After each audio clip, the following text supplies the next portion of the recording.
Pronto, agora não. Será? Pronto. E Luan está aí. Luan está aí? Cadê Luan? Agora foi, Luan está na sala aí. Está aí ele? Leonardo Luan, você está aí? Estou aqui, Estou aqui. Pronto. Bom, é que ele avisou que teve um problema técnico com você, e aí falou que ia te tirar, eu fiquei preocupado. A gente não. Já gravei de tarde, à noite é mais uma outra gravação. Essa é a disciplina POM 330, hoje é dia 5 de março, horário noturno, a disciplina Oficina de Fotografia. Os dois encontros são iguais. Vocês podem participar de qualquer um dos dois.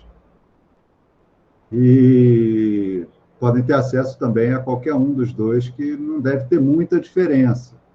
Claro que alguma diferença haverá. Também, eu considero, eu trabalho com todos vocês como se fossem de uma mesma turma. Eu não crio a ideia de que aquela turma é uma e a da noite é outra. A gente vai junto, tá? Vocês, inclusive, poderão fazer grupos com pessoas da turma da tarde, sem problema nenhum, se for o caso. E todas as aulas, a gente vai ter um ritual. Vai tentar manter um ritual, que é falar sobre o filme, falar sobre o texto e falar sobre os exercícios da semana. A gente começa hoje com o filme Bel Air. A gente acabou de assistir rapidamente o Viola Chinesa, que o Júlio Bessani chama de trailer do filme Viola Chinesa, que é o último filme da Bel Air, um filme póstumo da Bel Air. A Bel Air foi uma produtora que durou de maio a junho, durou poucos meses de produção. E todos os filmes foram filmados naquele período curto. Depois, a edição e o lançamento dos filmes é outra história. Enfim, Adson disse que fica bastante empolgado, né, Adson, com a liberdade que o filme propõe, com a simplicidade e, ao mesmo tempo, com falas que parecem sinceras, né? Parecem carregadas de um sentimento positivo pela experiência, carregadas de uma reflexão sobre o fazer arte, fazer cinema, o cinema no Brasil naquele período, enfim. Mais alguém tem algum comentário que gostaria de compartilhar com a gente?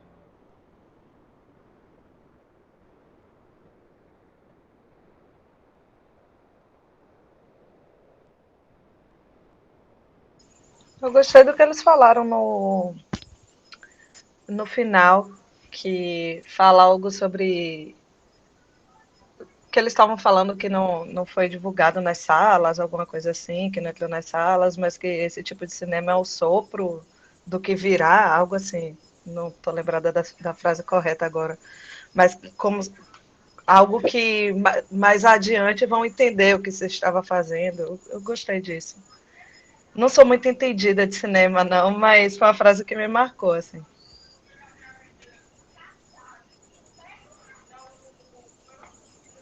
Mais alguém gostaria de fazer algum comentário? Também, boa noite, gente. Eu também assisti o documentário, achei bem interessante. Também estou chegando agora, assim, no audiovisual, não tenho tanta experiência, mas estou amando a área.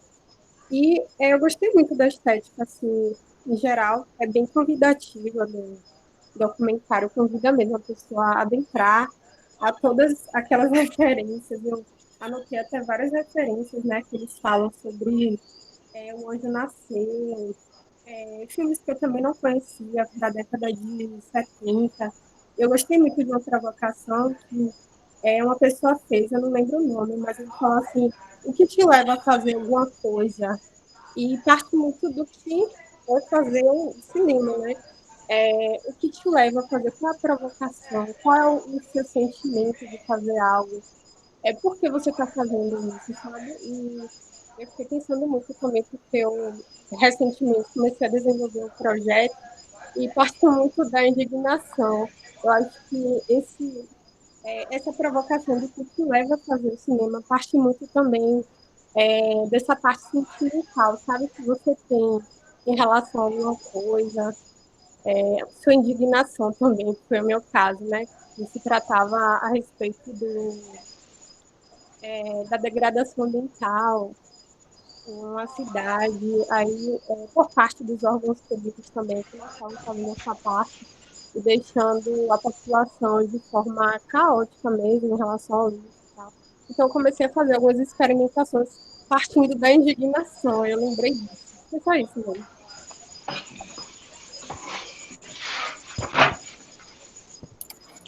Boa noite. Boa noite. Eu acho que o que mais me chamou a atenção foi você acreditar na ideia de que você está fazendo, né? Independente de você estar indo na mesma direção que todo mundo, né? E ele cita até isso, né? Que eles estão indo em uma direção contrária ali do mainstream. Eu acho que isso chama muito a atenção. Eu acho que a diferença que eles fizeram em pouco tempo é muito relacionada a acreditar na ideia. Sim.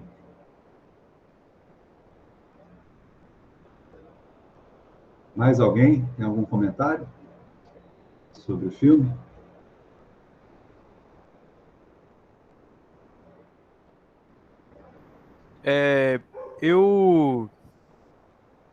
Eu assisti e aí eu fui pesquisar mais sobre o momento histórico, né? Que era na ditadura, e aí eu li que, na verdade, a produtora foi fechada por causa da perseguição a, a Rogério e Julinho, e eu acho que, assim, numa maneira mais abstrata de ler o filme, eu gosto da atuação de Grande Otelo, da forma que eu acredito que ele representa o brasileiro comum, né? Que ele está sendo ali explicado por Julinho a ele, sobre o que é o cinema atualmente, né? Que não tem espaço para o cinema experimental. Eu gostei disso, dessa relação que ele usa Grande Otelo como uma forma de representar o brasileiro comum da época.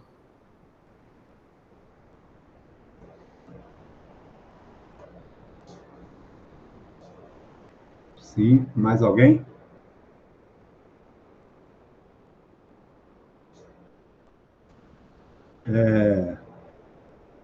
Vou primeiro falar por que a gente está assistindo esse filme hoje. É um filme... Eu sempre trago algum filme aí de estreia da disciplina, né? É um filme porque a gente está fazendo cinema e a gente tem que ver filme. E conversar é bom ter um repertório que possibilite, que abra as conversas, né? Que possibilite aí. E o fato a gente estar num curso que é um curso de arte, ele se desdobra em cinema, mas ele é um curso de arte. Acho que fez com que muitas pessoas se identificassem com o filme, né? E vai se identificar com outros filmes que a gente vai mostrar, a gente vai ver juntos, né? Notadamente o Sem Essa Aranha, que é um filme da Bel Air que a gente vai assistir. O que a gente assistiu agora foi um documentário da filha do Bressani sobre a Bel Air. A gente tem aí o percurso da Bel Air, né? Desde quando ela começa até quando ela termina, que é bastante rápido. Esses filmes realmente não foram assistidos. Tem essa conversa muito clara nos filmes sobre origens. É uma coisa muito recorrente, né? Não sei se é no mundo, como é que a gente pode enxergar isso no mundo, mas eu acho que isso é do ser humano. O ser humano... a gente sempre que quer explicar alguma coisa, a gente quer saber onde começou. E também a gente gosta de ter algo que a gente tenha começado também. Todo ser humano tem isso. Eu fui primeiro a fazer não sei o quê, primeiro a fazer não sei o que lá. Já vi muito desses desbravadores de pequenas coisas, ou que não são pequenas coisas, né? Na visão daquela pessoa, são gigantescas. Mas a gente tem um pouco essa coisa do recorrente, das origens. Então, no filme, ali no depoimento do Bressani, a gente tem essa dimensão, né, de algo que inicia alguma coisa.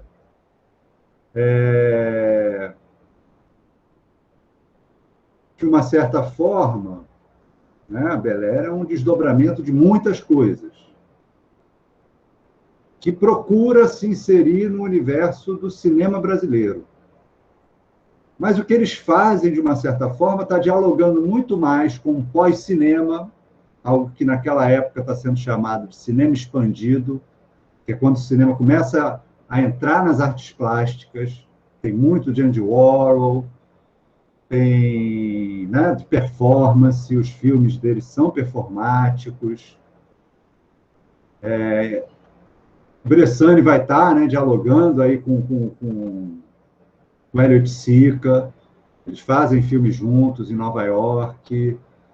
A gente tem nos filmes da Bel Air uma citação constante aos parangolés, com o Guará e aquele fantasma. Num filme é um fantasma do comunismo, no outro é um fantasma branco. Né? Você vai ter um pouco... É um pano de câmera que vira um parangolé e que vira uma performance. Então, você tem aí um diálogo com esse universo da arte, que realmente está começando. Naquela época nem se chamava performance, era happening. E não tinha essa coisa da câmera. Vai começar a ter os primeiros filmes nesse sentido. Não primeiros também, porque filmes experimentais existem desde o início do cinema, tá? Mas no sentido de um diálogo performático, com os artistas começando a trocar. Talvez o pioneiro de tudo seja o Glauber com o filme Câncer. Você vai ver algo muito parecido aí do que você vê na Bel Air, nas produções da Bel Air, né? Então, a gente tem algo de continuidade, algo que está vivendo ali conexões, né, com a arte, mas que tem uma direção cinematográfica, direção assim, o sentido é o cinema. Os filmes da Bel Air, isso é narrado no filme, né? Eles surgem... Primeiro, a Bel Air surge por causa dos afetos. Bressani vê o filme do Sganzerla, Sganzerla vê o filme do Bressani e eles se apaixonam um pelo filme do outro. Né?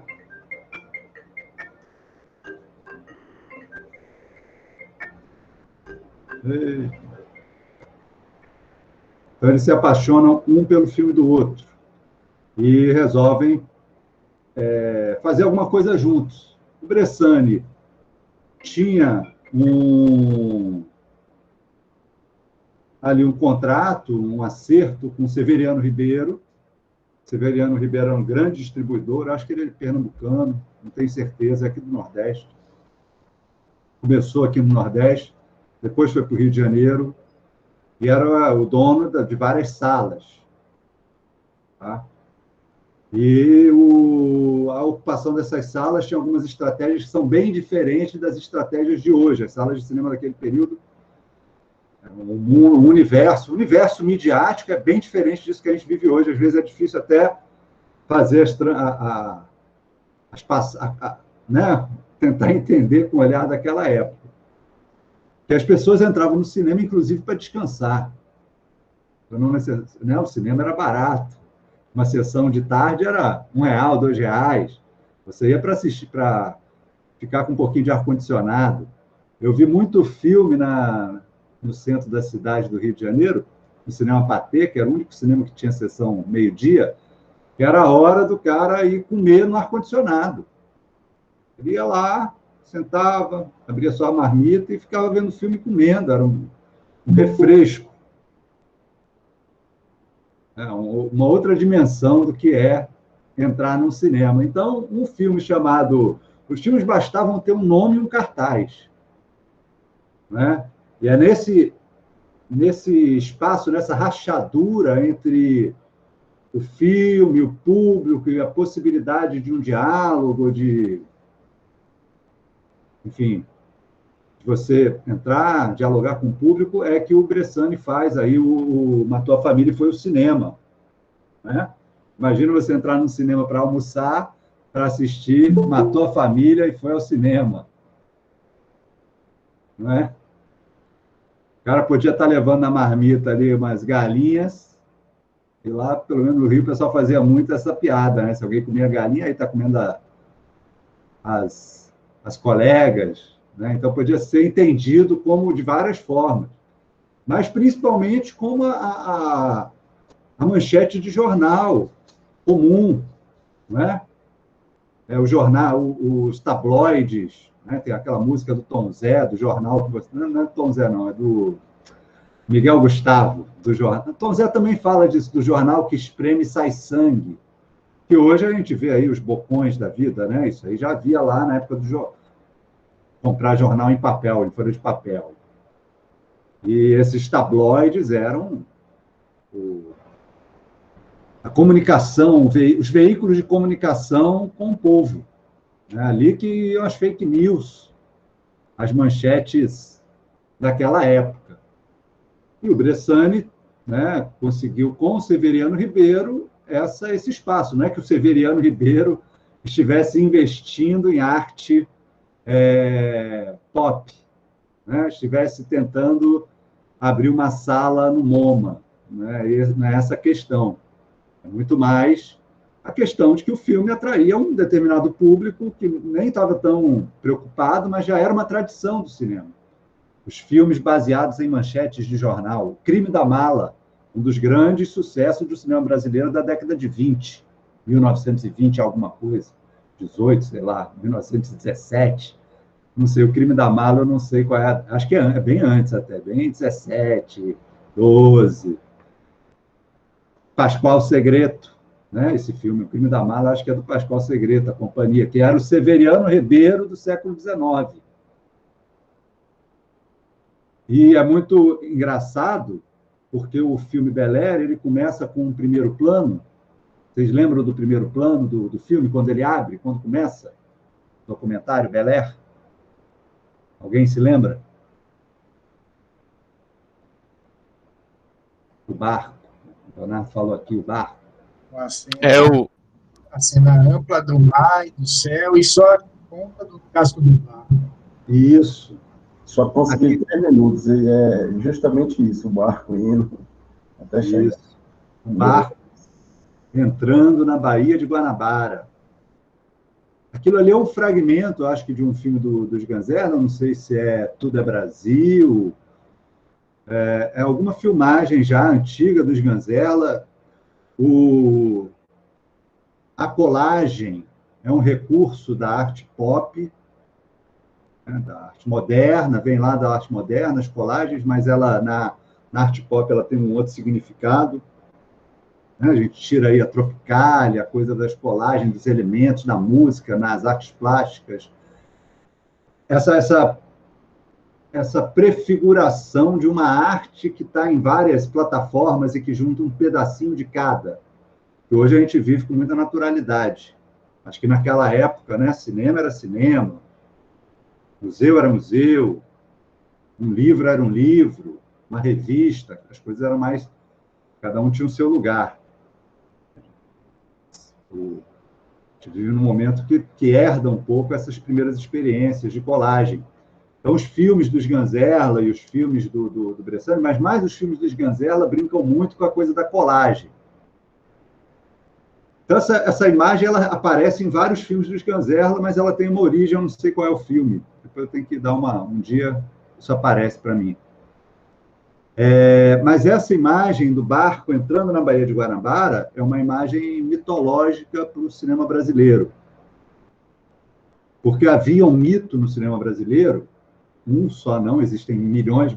Nós gostamos muito de mito no Brasil, tá? Não é de 4, 5 anos para cá que a gente fica falando de mito. Os mitos sempre houveram no Brasil. O Brasil se constrói em cima de mitos. É importante a gente entender conhecer o Brasil é importante, até para a gente poder viver nele, né? Mas havia esse mito do cinema brasileiro, do primeiro plano filmado no Brasil, primeira vez que uma câmera cinematográfica teria funcionado em território nacional, seria a câmera que o Pascoal Segreto trouxe da França, com a qual ele foi começar um certo... Pascoal Segreto era um empresário das diversões cariocas, tá? Um dono dos espaços de diversão, casa de chopp. Ele é um cara bem com a alta sociedade e, né, ele conseguia botar uma casa de chopp dele onde ele queria, tinha uns quiosques no Rio, tá? Ele traz o cinema, são diversões. Não é um cara que trabalha com diversões, boates, coisas assim. Então ele traz a câmera, né, e filma a Baía de Guanabara. E o mito da simbologia disso é que seria um cinema que já nasce experimental, porque o nosso primeiro plano já é um traveling, né, já é a câmera em movimento, que sempre foi alguma coisa que significou um avanço. Se vocês forem ver as histórias do cinema, elas vão falar das câmeras fixas, que vai se desenvolver a linguagem vai se desenvolver rumo à câmera em movimento. Isso então é como se fosse uma evolução. E a modernidade, ela exige que a gente se mova, que a gente avance, esse é o ímpeto da modernidade, avançar sobre o passado. Então tem muito esse simbolismo. Essa imagem é mitológica por causa disso. Não é a primeira filmagem no Brasil, existe 2 anos antes disso, tinha outra filmagem, que também foi no Porto, no Rio de Janeiro. Né? Então, mas ficou muito tempo como essa imagem mitológica. Então, né, que o Bressani, você vai ver no Viola Chinesa, que o Bressani e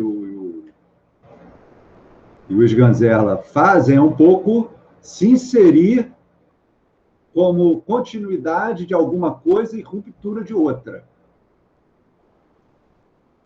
Uma coisa que tenta casar uma certa tradição que não existe, que vai ser criada, com alguma coisa que é completamente nova, inovadora, e por isso eles são os primeiros. Então, essa conexão com esse primeiro plano do cinema, que é um plano que, ao mesmo tempo, é feito por um cara que vai ser né, um cinema que se distribui, um cinema que atrai as multidões, né? O Crime da Mala, saía no jornal, a pessoa falava, vamos filmar o Crime da Mala, era direto, acontecia alguma coisa no jornal, na outra semana já tinha um filme pronto. Então, essa conexão com a vida popular para atrair público, ao mesmo tempo, essa imagem, câmera em movimento, traveling, como uma coisa de linguagem cinematográfica arrojada, o Sganzerla trazia isso. E quando o Bressani coloca o Grande Otelo nos filmes dele, existem vários filmes do Bressani, onde o Grande Otelo aparece como personagem. O Grande Otelo representa, né, nosso colega aqui falou, Leonardo falou, a representação do povo, né? É engraçado até, porque no Brasil, quando se fala povo, existe uma amálgama que também talvez seja outro mito, mas que surge no entendimento de uma parte da intelectualidade, daqueles que representam o Brasil, que é a ideia de povo e população negra, né? Então, você vai ter várias vezes onde aparece o povo é representado pelo negro, também nos filmes onde a temática é negra, você também costuma ter o lugar do negro como lugar do povo também, né? As duas coisas ao mesmo tempo. Quando você fala povo, você fala em negro, e quando você fala em negro, você fala em povo. É uma coisa assim, um novelo, né, que, como todos os mitos, acaba misturando certas coisas, resultando uma outra coisa, né, de uma interpretação do Brasil e tudo mais. Mas o Grande Otelo está representando o povo também, de uma certa forma, um certo tipo de povo. Nos filmes são vários, né, do Bressani, e aí é até interessante, talvez, se alguém um dia fizer essa pesquisa, tentar os personagens do Grande Otelo no filme dos filmes do Bressani, a gente talvez tenha uma melhor até visão, entendimento desse pensamento, desse lugar que o Leonardo viu do Grande Otelo como representando o povo. Mas talvez no Viola Chinesa, a maior presença do Grande Otelo seja em relação às chanchadas. Chanchadas cariocas, que era um tipo de cinema popular, que atraía o povo. Então também tem isso, né? E o Grande Otelo era o grande personagem desses filmes, né? Um grande personagem, um ator que atraía multidões, fazia shows, rodava o Brasil. Com certeza ele fez a exibição de filmes dele, chanchadas, aqui no Jandaia, que tinha palco, e ele veio e fez alguma apresentação antes do filme. Com certeza vocês podem encontrar essa narrativa, que era muito comum, né? O filme viajar, e às vezes os atores viajarem juntos, fazerem sessões especiais. E então essa realidade era comum. E o Grande Otelo está ali representando um pouco a chanchada. Uma coisa interessante, porque existe um apelo e uma discussão que é rumo ao popular, rumo ao mercado, ao mesmo tempo que é algo que é completamente fora da linguagem, é algo até improvável. É complexo, no sentido de que é improvável que, hoje, olhando da onde a gente vê, né, que as coisas já aconteceram, talvez a gente olhe assim e vê, ele achava mesmo que por esse caminho era possível desenvolver. Então, é algo que a gente fica achando meio improvável, mas a gente também vai refletindo e pensando, e experimentando, e também vai entendendo as possibilidades daquilo, as dimensões daquilo, a necessidade de ruptura com esse modelo narrativo que a gente experimenta tão intensa, cada vez mais intensamente, não é? Hoje em dia você se isola do mundo para ver séries e séries e séries com modelos narrativos muito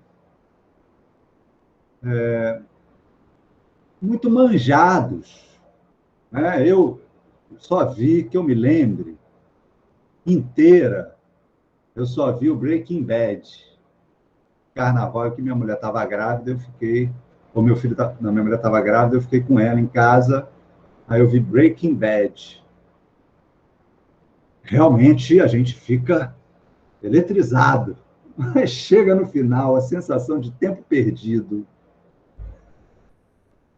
Enfim, é uma dimensão da indústria cultural, né?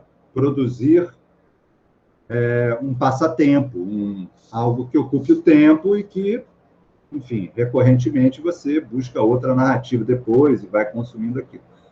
Então havia ali uma reflexão rumo ao popular, que era uma crítica ao cinema novo também, mas que, ao mesmo tempo, eles estavam ali na sequência do cinema novo.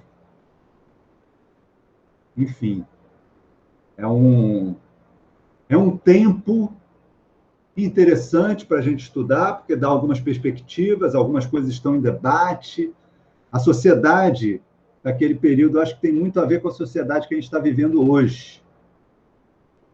Uma sociedade que está ali em conflito, né? As coisas não estão ficando na garganta, põe para fora. Infelizmente, a gente se dá conta que a maior parte do Brasil também está falando a mesma coisa de você e da gente, a gente aí entrando em conflito com todo mundo, né? A gente está vivendo esse momento, né, de bastante intenso. E naquele momento também era muito intenso, não é? Muito intenso. E você tinha esses conflitos acontecendo. Na verdade, os conflitos já haviam, quer dizer, os conflitos começam a acontecer entre as pessoas porque não tem mais resposta, né? Mas é claro que houve um período de embate, talvez muito mais frontal entre projetos de Brasil. Então, eu escolhi esse filme para falar do cinema brasileiro, porque é através dessa filmografia que a gente vai falar de linguagem cinematográfica e vai adentrar no universo da fotografia como um elemento que participa da linguagem cinematográfica, um elemento até bastante importante, mas que participa, que dialoga, que existe no cinema para fazer cinema, para ser cinema também, a fotografia cinematográfica. E o nosso curso é um curso, nosso curso que eu digo, a área de concentração em cinema e audiovisual da Facom, que vem aí do curso de artes, né? Primeiro a gente tem essa conexão com artes, então acho que é legal a gente ver esses filmes que estão ali na fronteira entre o cinema e a arte, num período onde isso começa a se desenhar, e que hoje é tão mais vivenciado, a questão da performance, né? A gente vê ali performances daquele período, são primeiras manifestações performáticas, né? E os diálogos, o surgimento do conceito de performance está aí nesses filmes da Bel Air. E então a gente é interessante por causa disso, mas o curso ele evolui, a palavra ruim, evolui como evolui uma escola de samba, tá? Tem que atravessar um percurso, né? Evolui como evolui um anfíbio para virar aí um ser humano. Evolui como evolui uma escola de samba na avenida, né? Tem que atravessar aquele percurso. Então, o percurso, que pode ser na forma como vocês acharem melhor fazer, ele passa pela BI em Artes e vai para a área de concentração em cinema, que é numa faculdade de comunicação.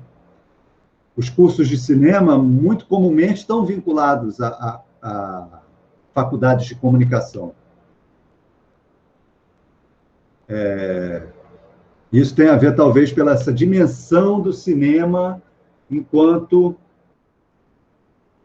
linguagem popular, né? Linguagem de massa, cultura de massa. Essa dimensão que perpassa o cinema e que, com audiovisual, hoje em dia, a gente não tem mais algo tão fechado, tão blocado, mas naquela época, né, década de 60, 70, até 80, 90, você vai ter o cinema como uma coisa muito blocada, né? Muito um universo. Né? Você tem os filmes de arte, que não são essa arte que é cinema. Hoje em dia, essas coisas estão menos separadas, nem me arrisco a investir qualquer classificação nesse sentido. Mas, naquela época, isso fazia algum sentido. Então,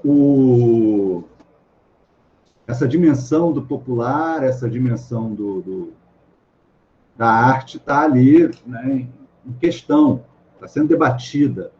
O cinema, em algum momento, acho que do filme da Bel Air, o Bressani fala que o cinema novo traiu a causa, enfim, o cinema revolucionário, a coisa da linguagem. Né, o que era um cinema revolucionário no início do cinema novo vira uma coisa menos radical, e eles apontam a questão da linguagem como uma possibilidade para isso, enfim. muitas dimensões aí. É um outro mito que eu acho que aparece no Viola Chinesa de uma forma muito clara, é o mito do limite, né? Limite é o filme que a gente vai assistir para a próxima aula, nosso próximo encontro, tá?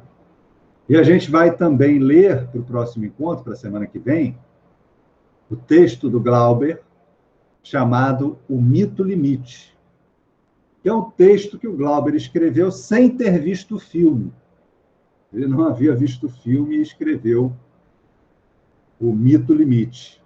Depois ele tem um outro texto, que eu posso até compartilhar com vocês também, que é Depois que eu vi Limite. Aí ele tem uma outra análise. Mas Limite é um desses outros mitos do cinema brasileiro. Um filme de um jovem de 19 anos que vem da França e faz um filme surpreendente, que teria sido elogiado pelo Eisenstein. Eisenstein seria o Steven Spielberg ou Francis Ford Coppola da década de 10, 20, dos anos 20, anos 30, né? Dos anos 20. Sergei Eisenstein, diretor do Encoraçado Potemkin, Alexandre Nevsky, né? Um cineasta russo-soviético. Né? Então, o Mário Peixoto, que é esse garoto que fez O Limite, teria criado aí críticas. Né? Então, é um filme que foi elogiado pelo Sergei Eisenstein, um filme que abalou a Europa, aí chega no Brasil, e aí... Só que esse filme também nunca foi visto. A gente vive um momento curioso, que é a possibilidade de ir no YouTube e ver esses filmes. É muito curioso. Na minha época, também já era, de alguma forma, curioso, quando eu fui estudar cinema, porque o professor chegava com a fita VHS e a gente via o filme. Tinha um amigo meu que é filho de um montador também do cinema brasileiro, foi meu colega de turma, né? Mas o pai dele, o Severino Dadá, é um montador de renome no cinema brasileiro. E por esse contato que ele tinha, né, com o cinema brasileiro, a gente conseguia as fitas para ver. Então, a gente via o Copacabana Mon Amour, o Rei do Baralho, Família do Barulho. Esses filmes a gente tinha acesso por causa das fitas VHS que circulavam no meio, nesse meio. Depois, na década de 90, anos 2000, isso aí começa a ser restaurado, esses filmes começam a surgir. A gente começa a ter mais acesso a eles, até em cópias bacanas. Mas não era uma realidade. Esses filmes eram mitos, filmes que você falava, mas que quem viu? E mesmo quem viu, quem reviu? Isso é engraçado, porque isso é a realidade dos estudos em cinema. Os autores, grandes autores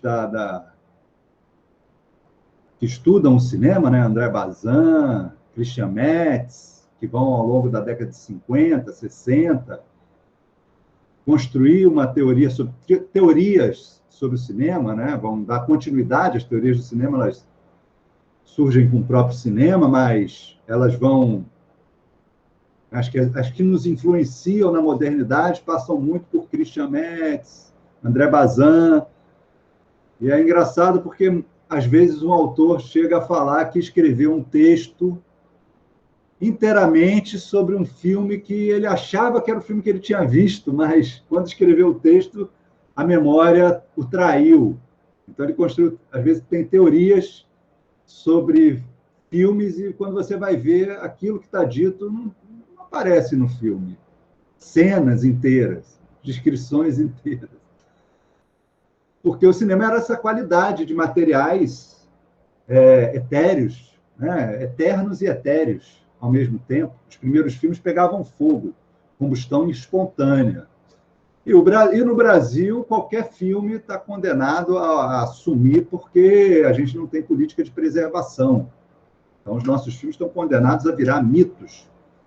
eternamente. Né? Talvez esses que estão no YouTube, não, mas os que não estão... Então, esses filmes realmente eram míticos. Né? Alguém perguntou, falou, poxa, mas por que o filme não foi assistido? É porque essa é a história do cinema brasileiro. Os filmes não... Muitos filmes não são lançados, não circulam. O nosso público também é um público restrito. A gente tem essa dificuldade, esse desejo de se comunicar, mas uma grande dificuldade. Cinema, às vezes, é uma coisa de clube, de panelas, de grupos, como a arte também. São pequenos grupos que se reúnem em torno de alguma coisa, não é? Como os músicos, os performers, os escultores, os artesãos. A gente acaba tendo grupos, não é? E nem sempre a gente consegue alcançar essa dimensão que, às vezes, a cultura de massa colocou como um lugar a se alcançar. Eu acho até que é importante que a gente não busque essa ideia massificada. Eu acho até importante como experiência mesmo, ou como reflexão. Eu acho que todos os lugares devem ser buscados, mas a gente não pode descuidar de um flanco para o outro, né? Talvez o Bressani tivesse razão em que o público não tivesse tão interessado em ver um plano perfeito, com uma luz maravilhosa, apesar de que... Porque existe um debate ali de que seriam filmes mal feitos, esses filmes. Eles são anti-industriais. Talvez a gente possa dizer que eles são anti-industriais. O cinema é uma arte industrial, fordista, onde uma peça passa, um especialista numa peça faz aquela peça e passa para o outro botar aquela peça num outro contexto, onde ele é especialista e aquele dispositivo ele passa para outro, aquela fila de montagem fordista. O cinema, ele é uma indústria, ele produz filmes os produtos do cinema circulam de forma industrial, são produzidos de forma industrial, o que requer um elevado capital financeiro, humano, um suporte físico também de capital, né? Você precisa de estúdios. A gente costuma narrar a história do cinema brasileiro, você vai ver várias, né, ela surgindo sempre como uma história de ciclos. Então, você fala do ciclo da Vera Cruz, do ciclo do Cinema Novo, do ciclo da Boca do Lixo, e a gente também pode falar do ciclo da Belé, de pequenas indústrias ou pequenos conglomerados, pequenos espaços. Talvez o mais recente seja o de Paulínia, que durou aí os anos 2000, 2010, como polo de produção audiovisual, com estúdios, com técnicos indo morar naquela região, mas que, devido ao fato do Brasil não ser um país que consiga manter o mínimo de um rumo, de uma direção, como ele é um país que está sempre vivendo instabilidades, normalmente instabilidades que são inoculadas de fora, né, que produzem aí um descarrilhamento.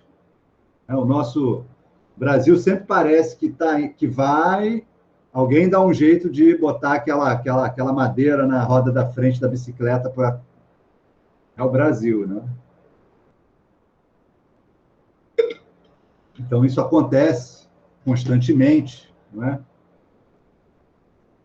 A mãe de alguém da turma da tarde ouviu no Viola Chinesa o Guará gritando: o petróleo é nosso, o petróleo é nosso, e ele cavando petróleo no quintal, né?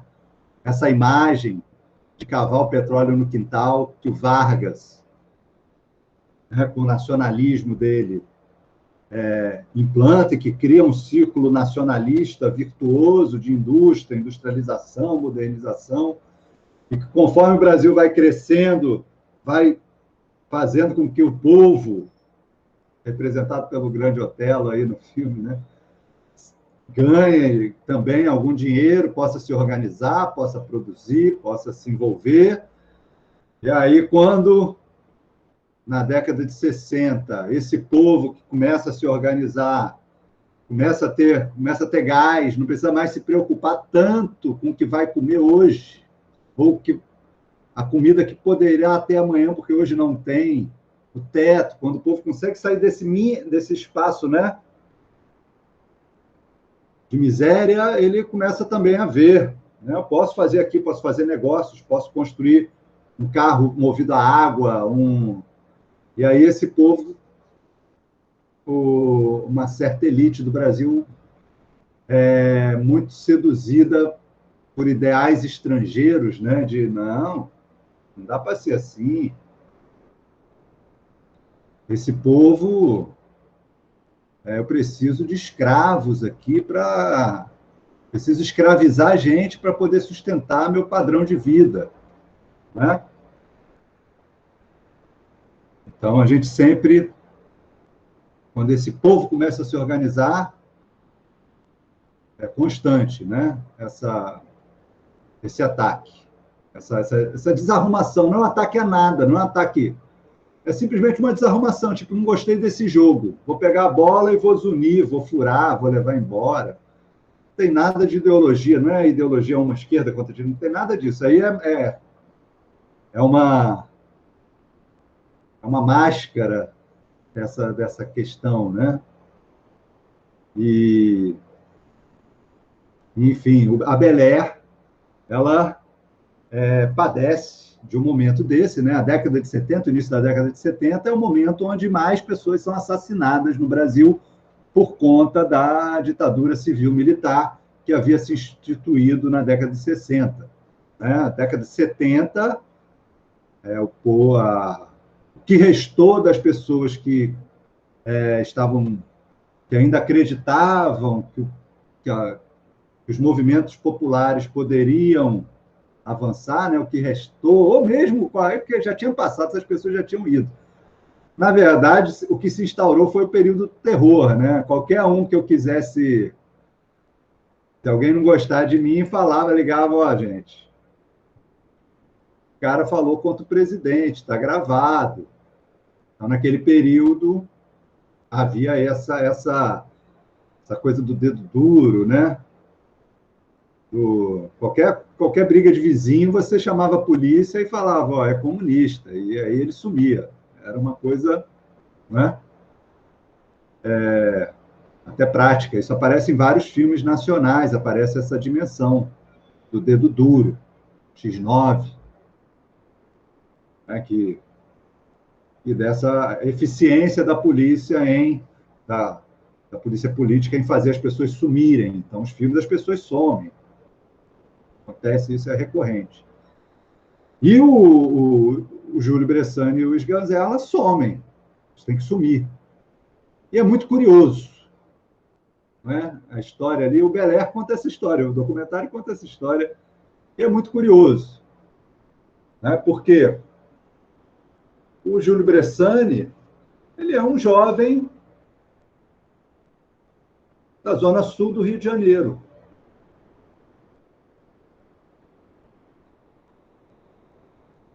Ele está expressando ali algum desgosto, mas talvez por isso, talvez essa necessidade de destruir, né? Ele, no Viola Chinesa é muito interessante ele falar que ele é uma eterna desconstrução.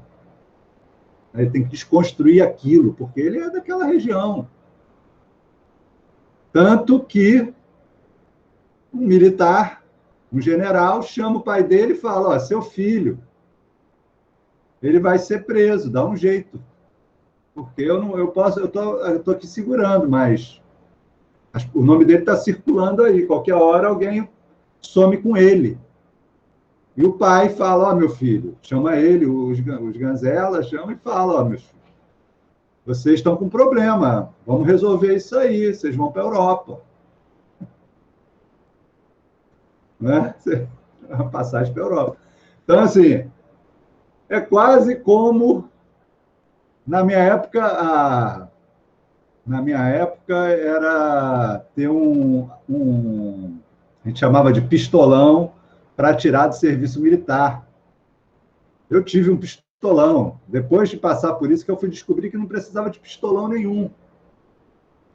Uma pessoa de classe média não entra para o exército.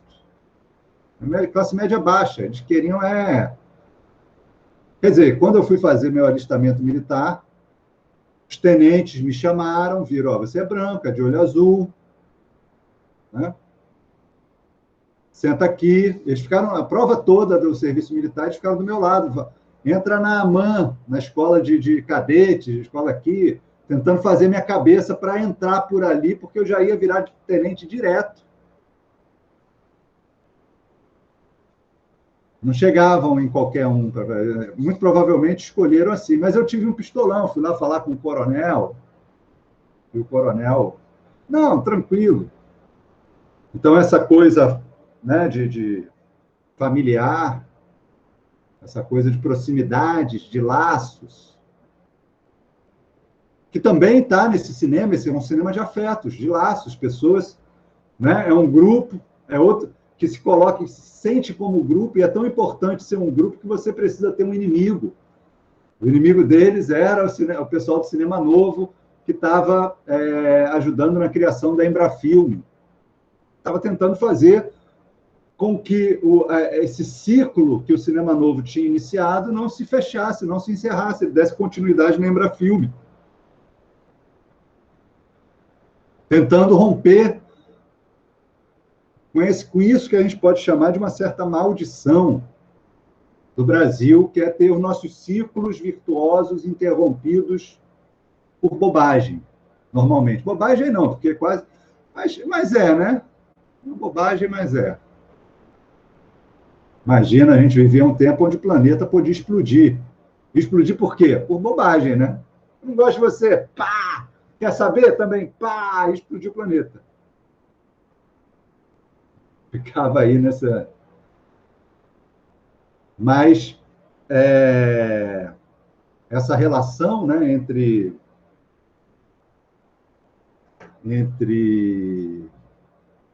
nesse período, né, de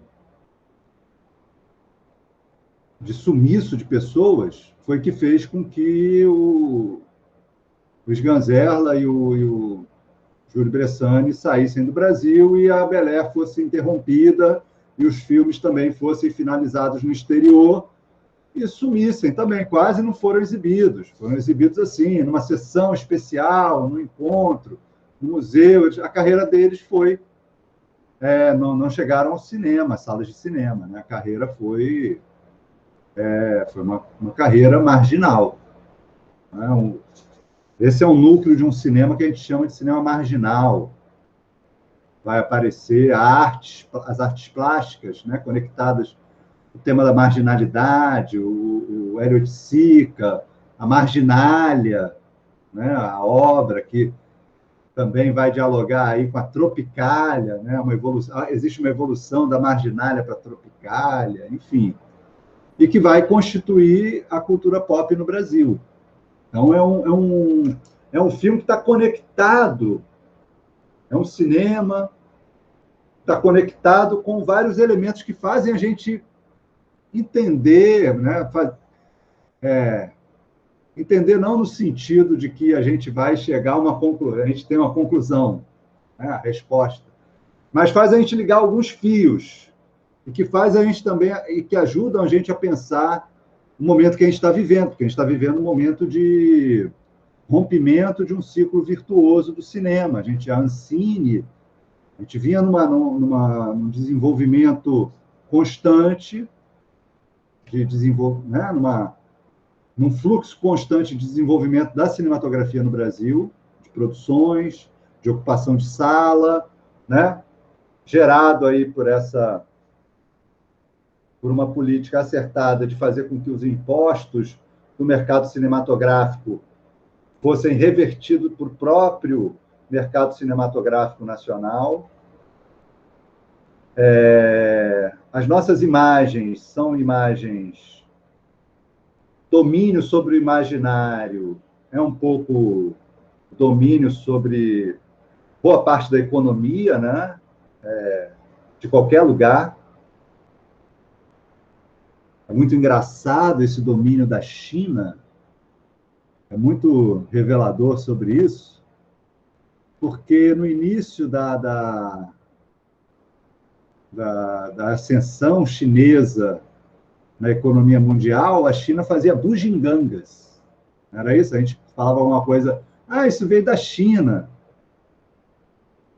Produzia coisas que ninguém queria produzir.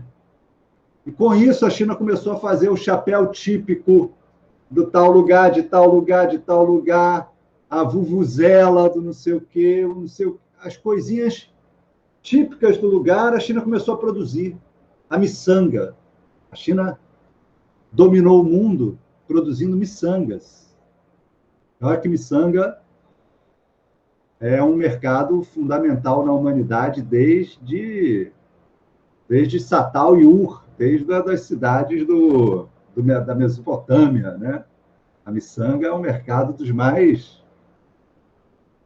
importantes. E os chineses, né, eles são um povo dessa época, eles sabem disso e foram lá fazer miçanga. Então, você chegava em qualquer lugar do mundo, né? O chapeuzinho francês, aquele chapéu, que os lugares têm seus chapéus, né?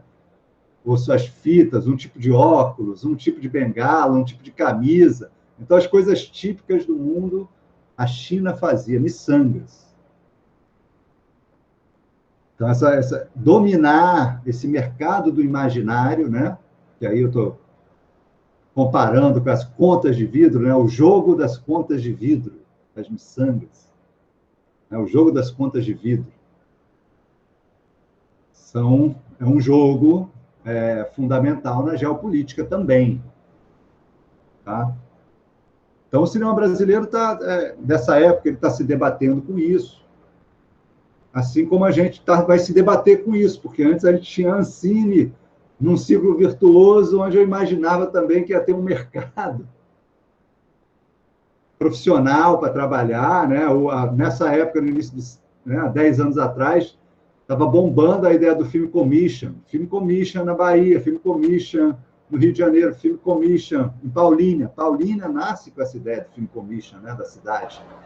Uma comissão que traz a indústria cinematográfica como qualquer lugar, né? Quer trazer a Ford, quer trazer as empresas, que a gente quer emprego, a gente quer dinheiro circulando, a gente quer viver, quer dinheiro para fazer festa, né? Todo mundo quer isso. Mas, enfim, o isolamento é importante para dominar também, não é? As milícias vivem da sociedade apartada. Milícias no Rio de Janeiro, elas se desenvolvem inicialmente em comunidades, na ausência do Estado. Então, conforme o Estado for saindo e a sociedade estiver mais apartada, melhor para as milícias, pior para a gente. E salve-se quem puder. Então, esse desespero também, eu acho que os filmes da Bel Air passam um pouco por esse desespero.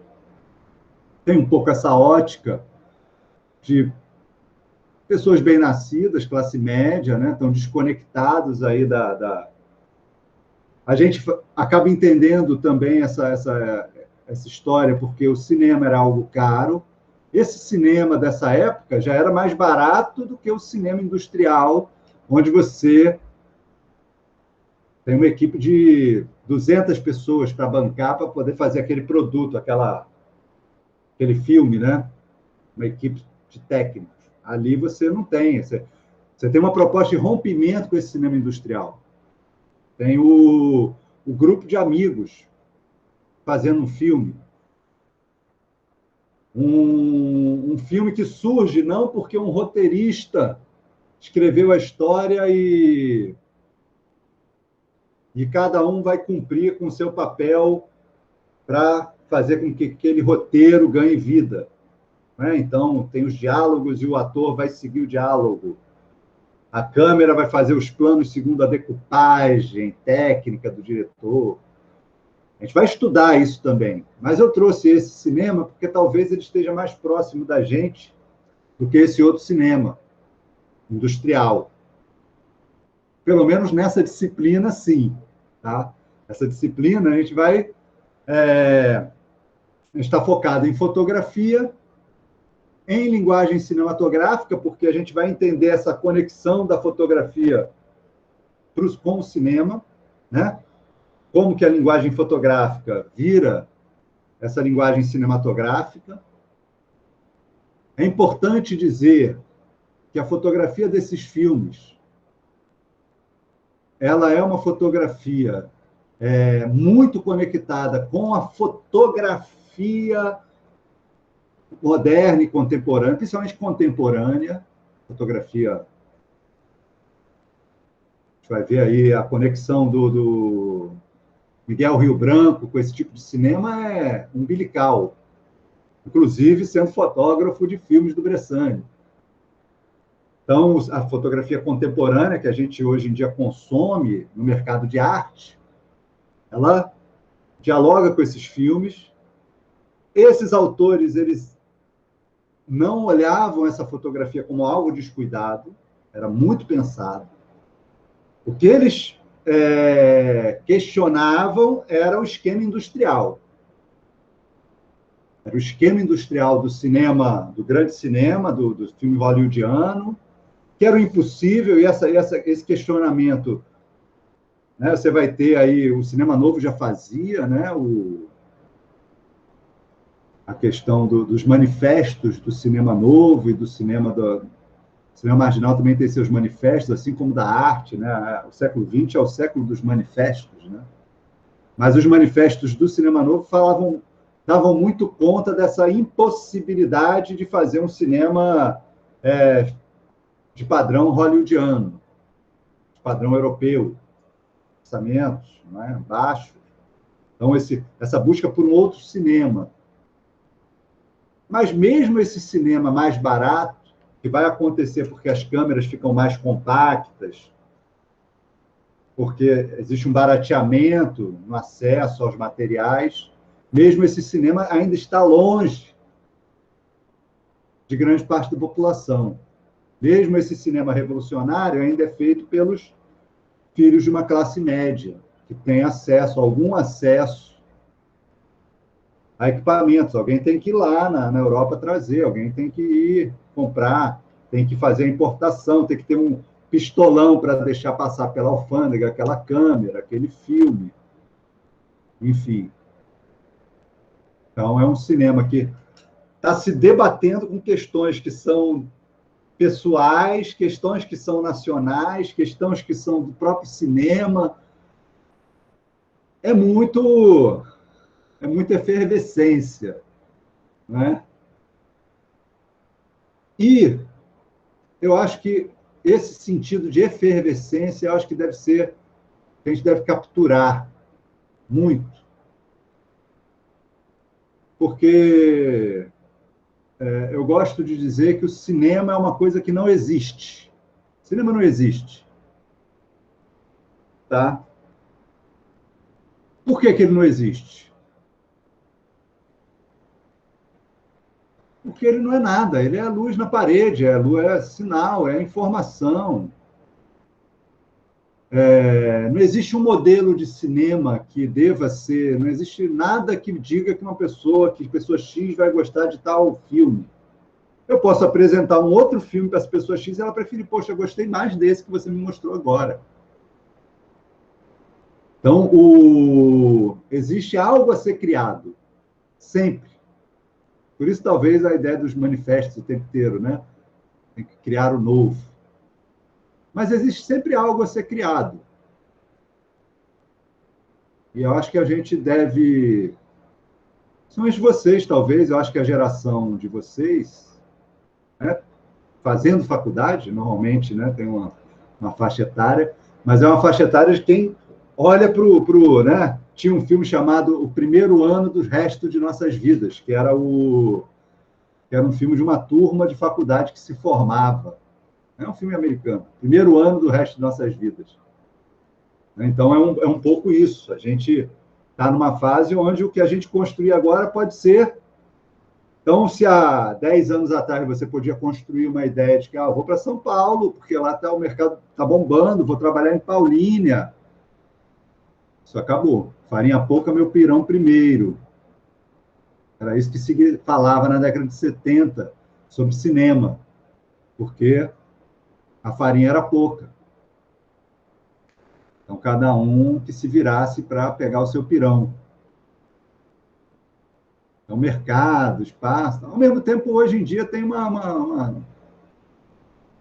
gente tem alguns espaços para ocupar, bem mais do que naquela época.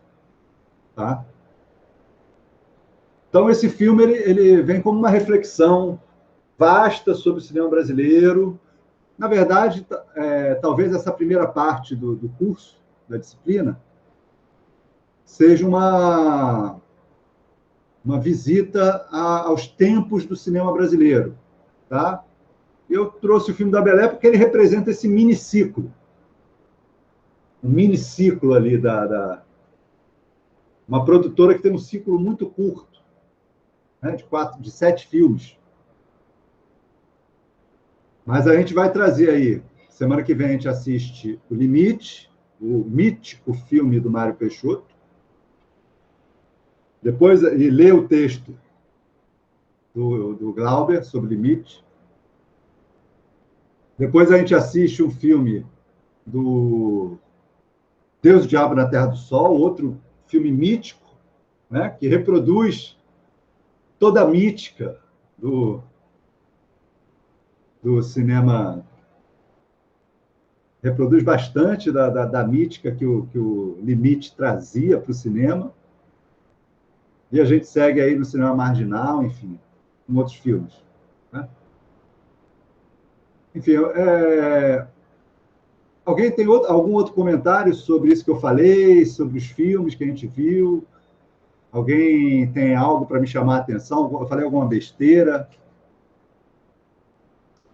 Eu falo besteira, isso fica gravado.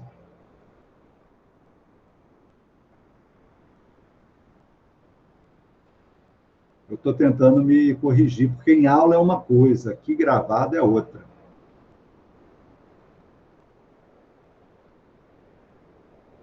Enfim, alguém pode me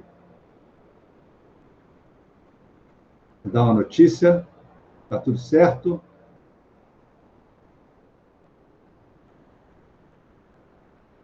Então, isso é uma parte da nossa aula, tá? A gente vai sempre assistir os filmes, trazer um debate. Talvez eu traga essa informação sobre o cinema nacional, um pouco, né, tentando localizar. Eu também não sou professor de História do Cinema, muito menos professor de História do Cinema Nacional. Mas eu tenho uma leitura, uma forma de ver, né, que não é muito distante das narrativas, tá? E aí a segunda parte é falar sobre os nossos textos. Nosso texto de hoje é o programa da disciplina. Tá? Ou seja, é para falar sobre o programa da disciplina. Vocês leram o programa da disciplina?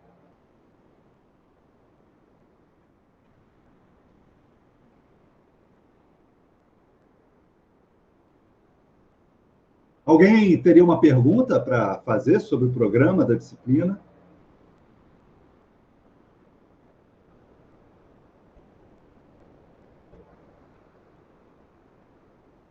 Pode fazer.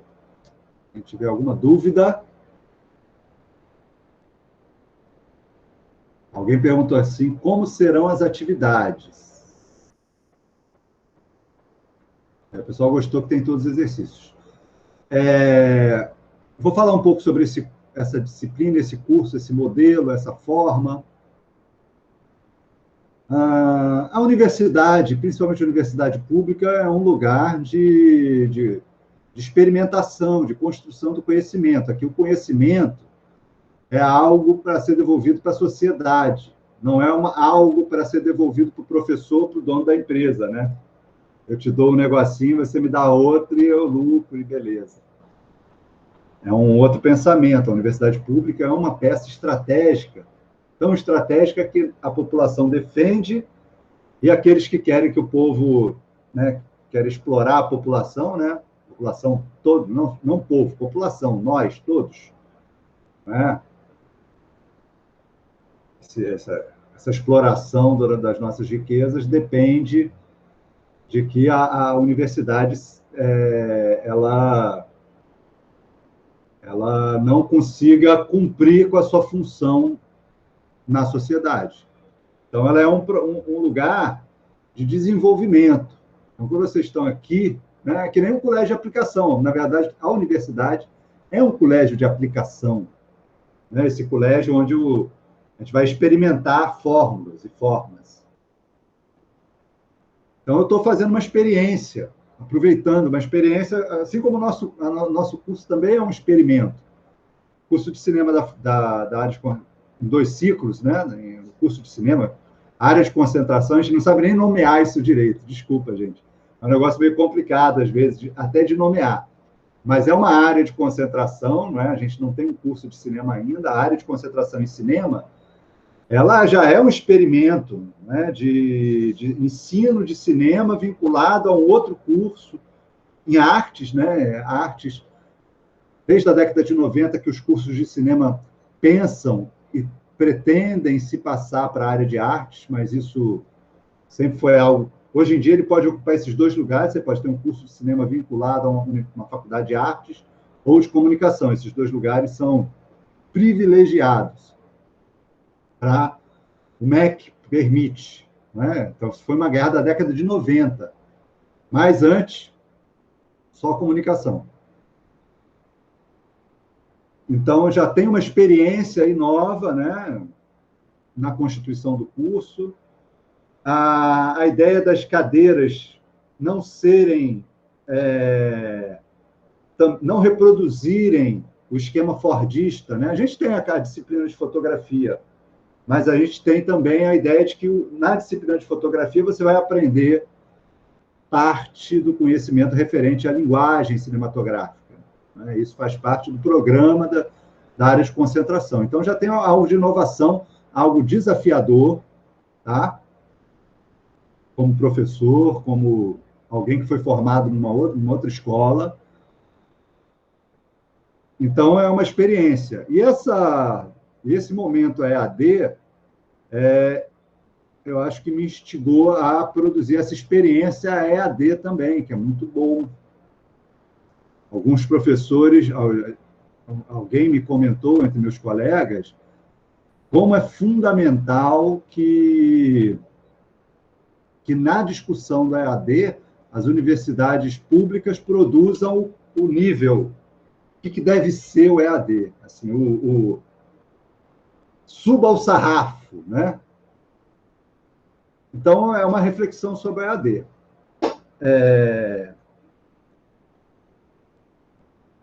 A ideia de ter o curso já todo formuladinho é essa, de que você possa acessar esse curso todo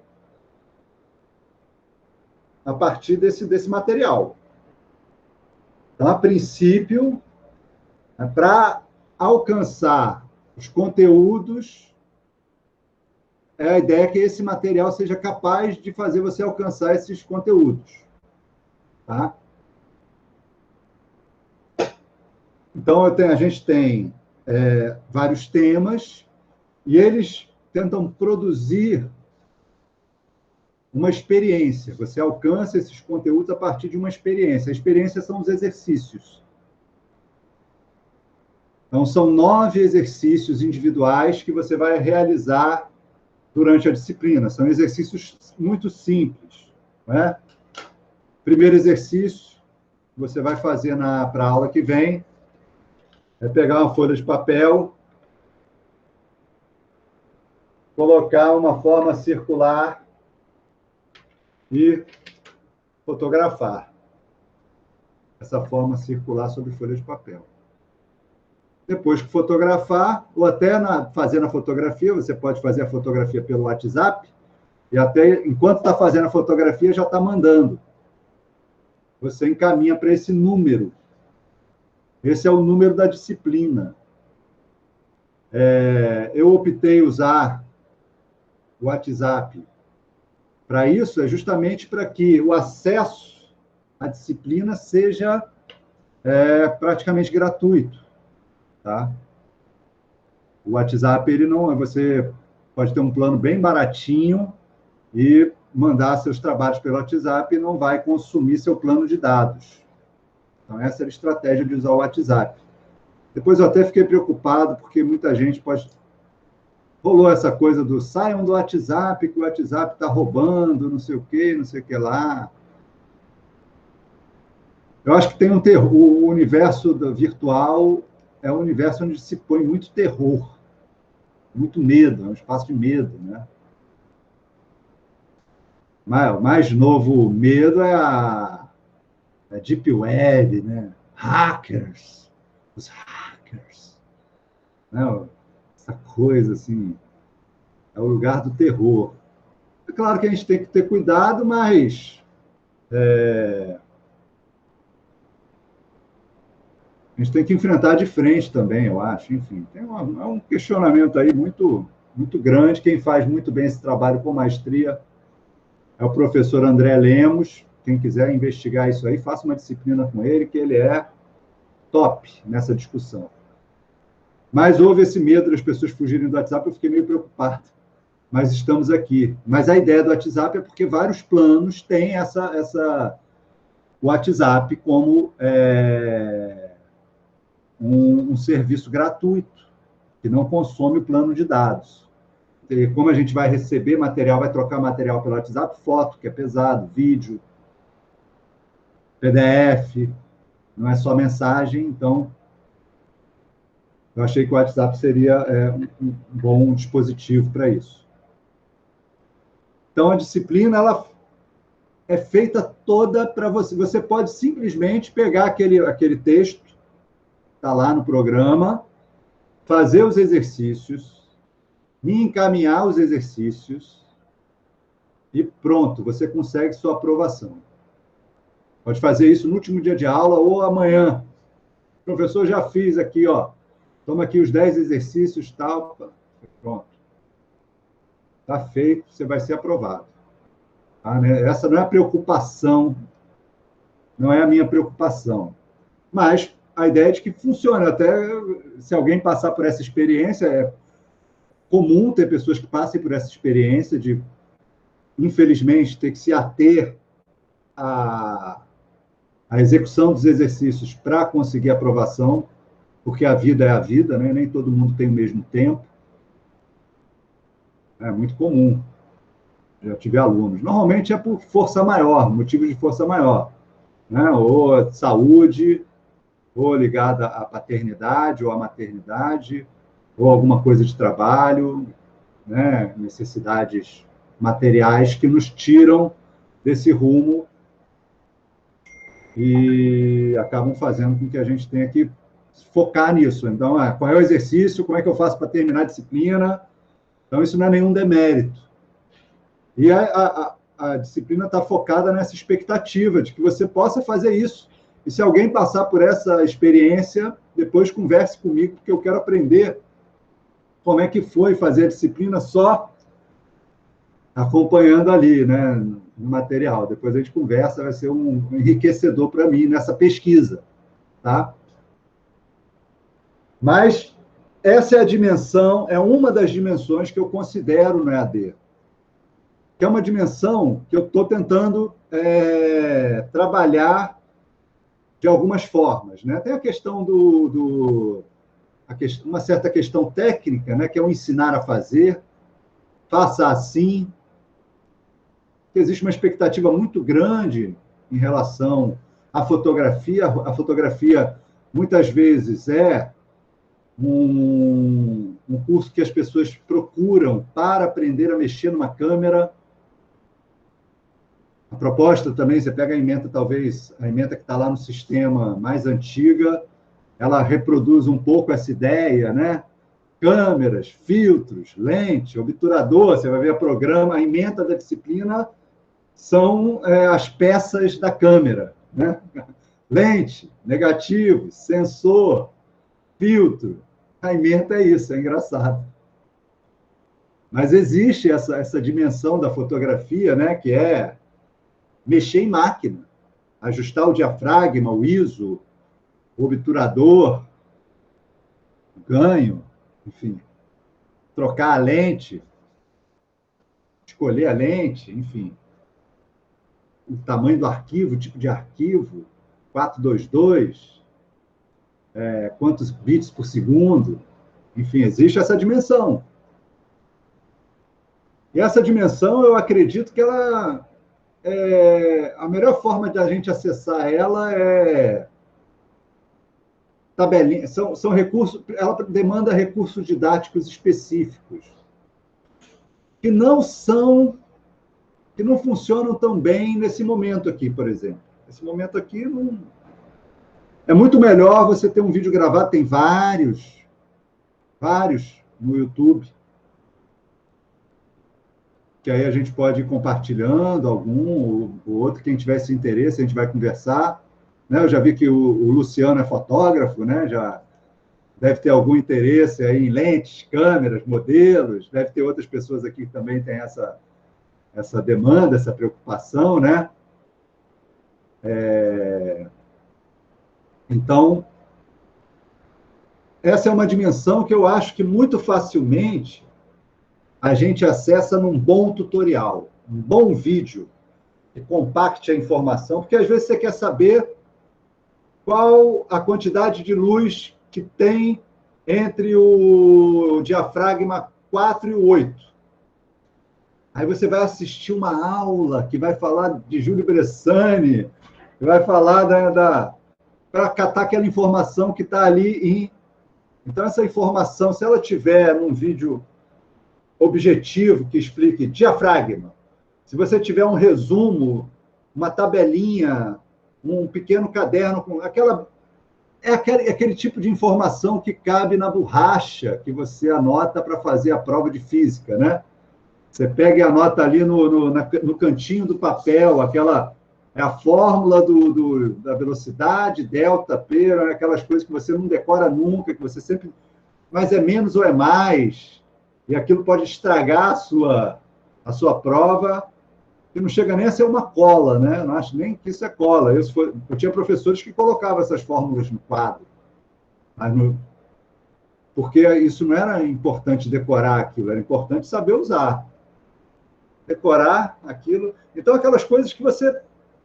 Então, tem uma parte da informação que ela se dá muito melhor desse jeito. Aqui, nessa aula, por exemplo, que a gente está...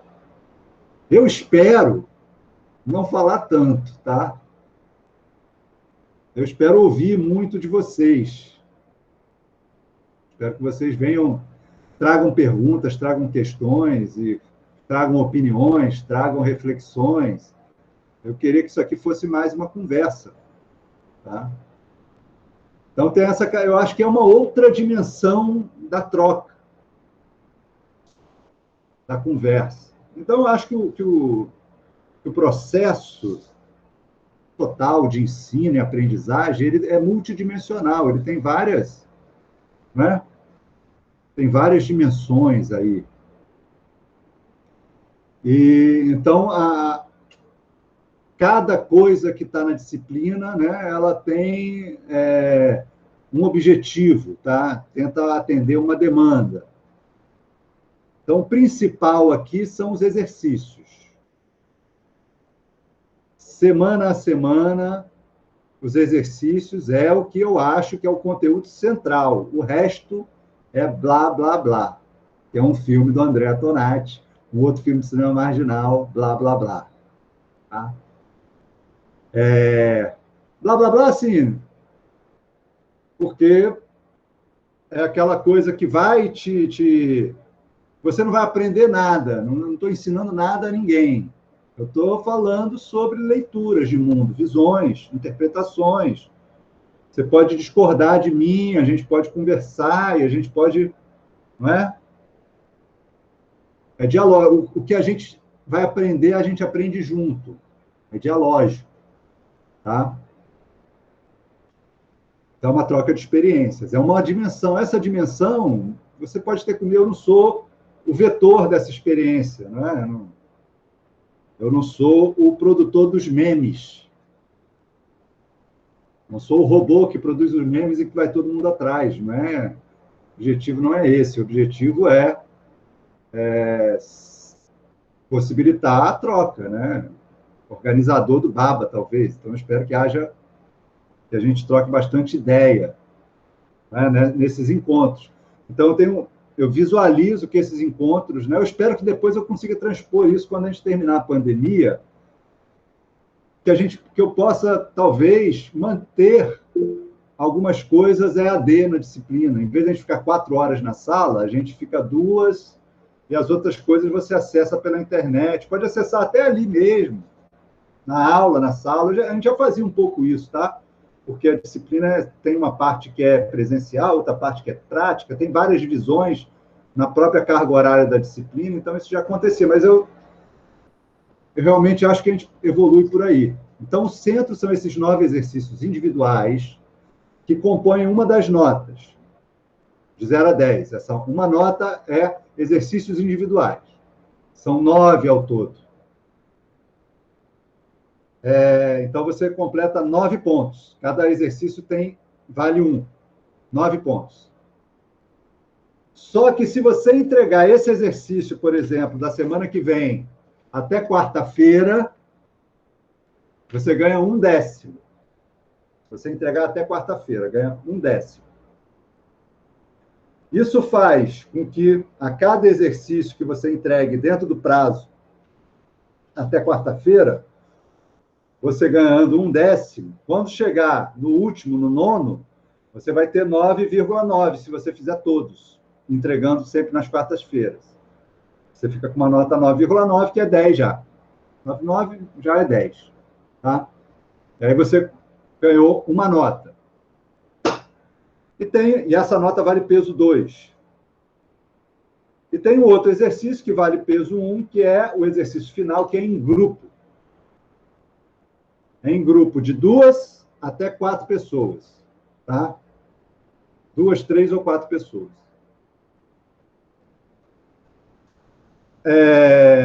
Dá certo. A gente, semestre passado, fez 15 filmes, cada um na sua casa. 15 filmes super legais, todos eles muito legais. Por que é importante essa dinâmica? Vocês não vão se encontrar, não presencialmente. Vocês vão fazer os filmes, né? A pandemia está... Não parece que haverá fim da pandemia nesse semestre. Então, vamos continuar, cada um no seu lar, se protegendo, com álcool gel, máscara, de todas as maneiras possíveis. Mas vamos fazer um filme, cada um no seu lar, e vocês vão juntar as imagens num projeto único. Isso é fundamental para o cinema, porque o cinema ele é uma arte coletiva. Então, não é só fazer imagens para fazer produções autorais individuais. É dialogar sobre imagens. Na verdade, esse talvez seja o foco central, meu objetivo central na disciplina, que é permitir que vocês, enquanto grupo, consigam dialogar na produção de uma imagem. Falar imagem de forma que, falando, ela aconteça, que ela seja resultado de uma conversa, de um diálogo. Porque isso é fundamental para o cinema, e principalmente para o fotógrafo. Se alguém aqui, nessa disciplina, pode ter um ou outro que queira ser fotógrafo de cinema, que siga essa carreira. A maioria não é, a maioria não. A maioria dos alunos nunca é.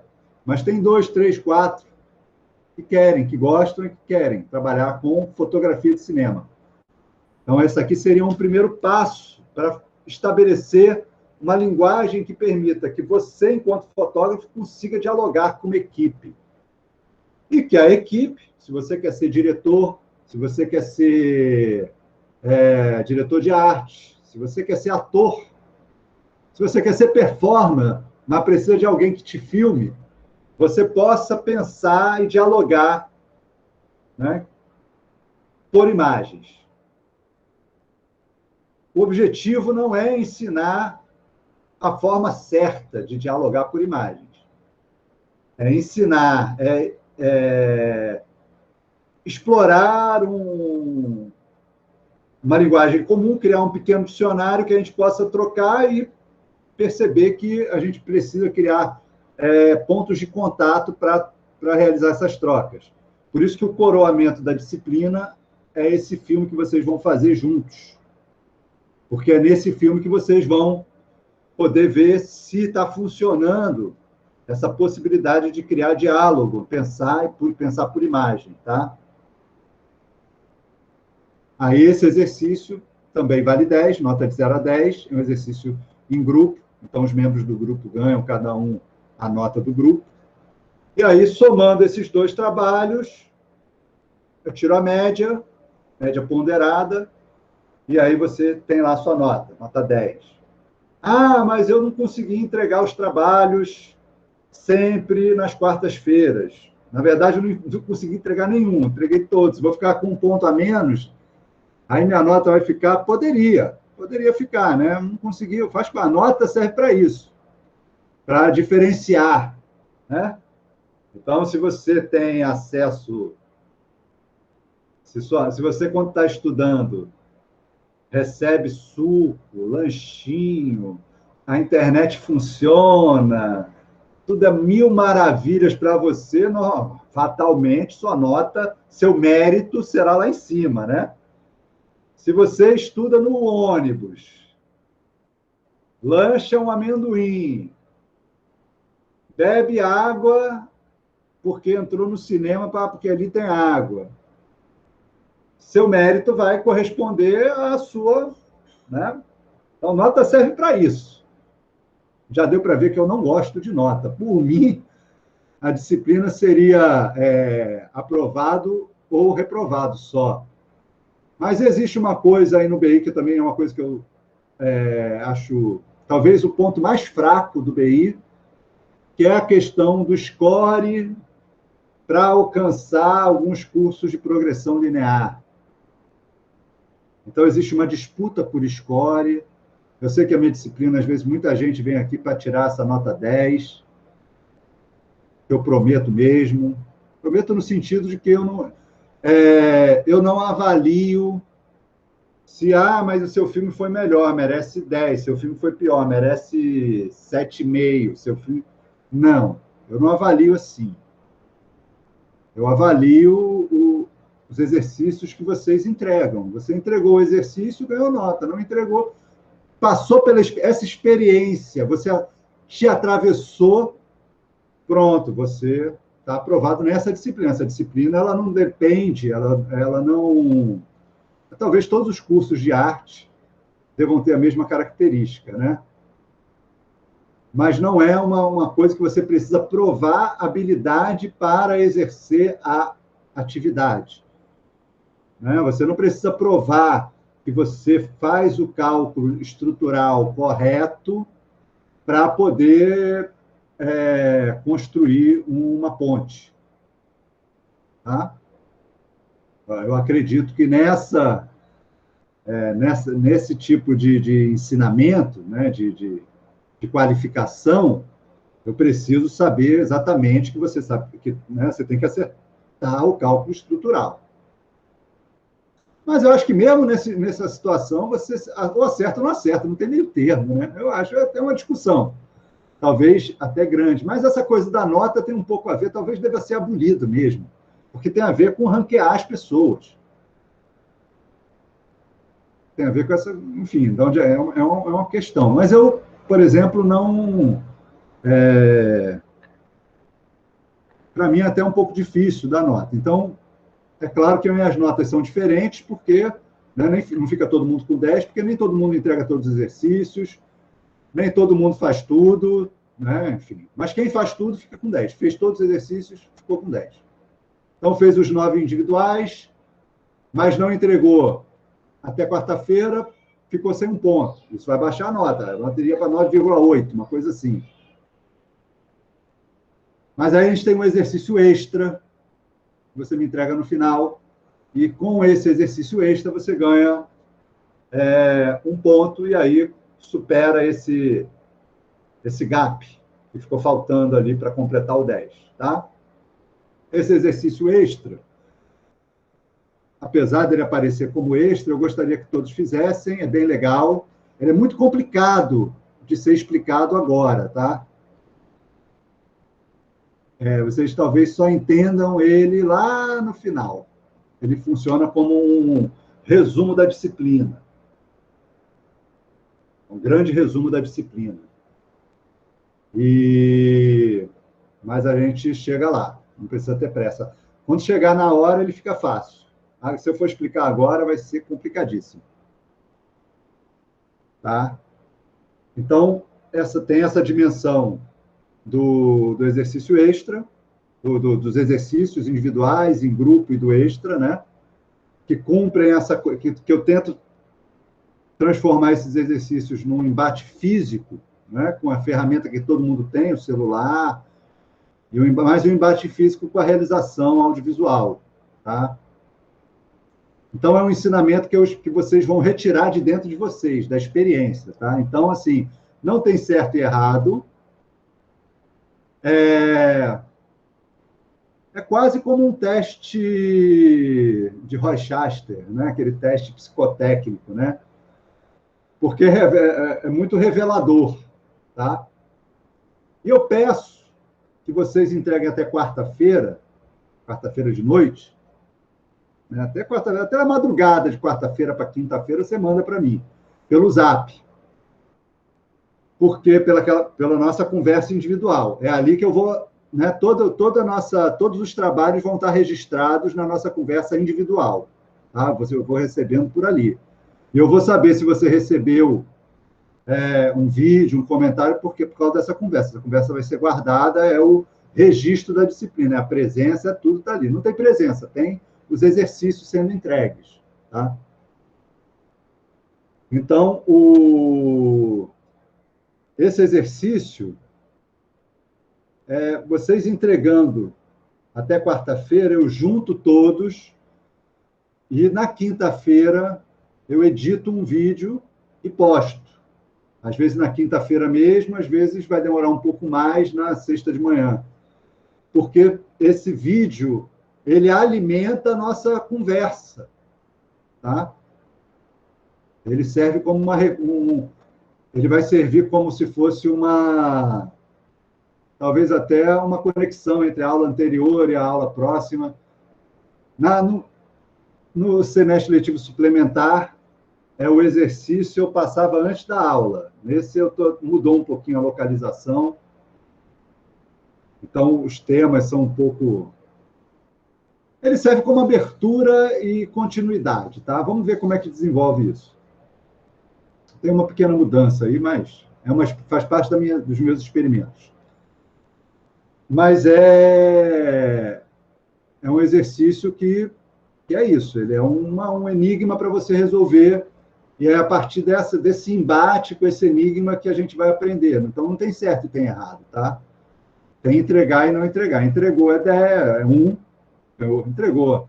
Entregou é 1, entregou até quarta-feira da semana do exercício é 1,1, entregou no último dia de aula é 1, tá? Todos eles é 1, mas entregou até a quarta-feira da semana correta é 1,1, tá? Fez o filme, o grupo entregou 10, não entregou é 0. Tá? Eu não coloco vocês eu não estimulo essa competição, eu acho ruim, tá? Acho que ela não revela muita coisa. E aí os outros elementos é o texto e o filme. Filme porque a gente tem que ver filme, aí Vendo os filmes, a gente vai falar sobre cinema brasileiro de uma forma geral, tá?